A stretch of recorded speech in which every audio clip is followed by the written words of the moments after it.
Hi everyone, Gretchen Wegner here, academic life coach. And one of the reasons I wanted to really emphasize the word life coach is because school is not all about academics, right? It's not all about study skills.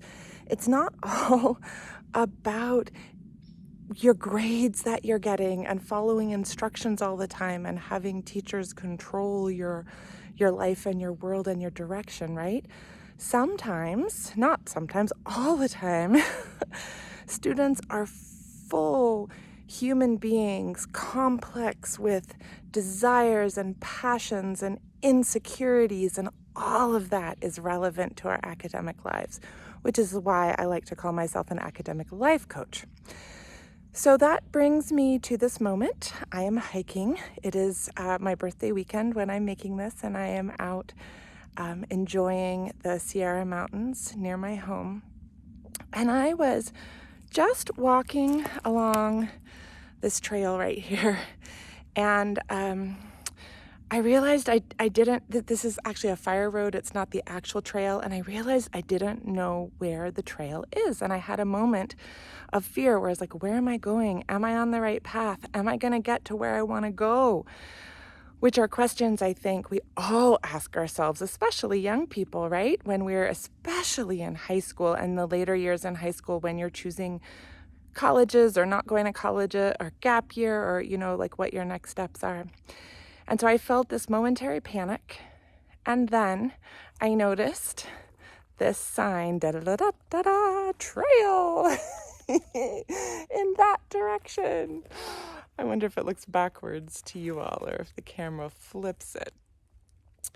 And then I had this moment of gratitude that there's a trail and that it's marked. And if I want to take the usual path, I can. And this is the direction I get to go.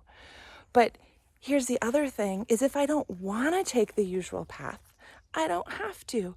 I could just take off into these woods around me and I could forge my own path. And of course, I want to be respectful to the environment.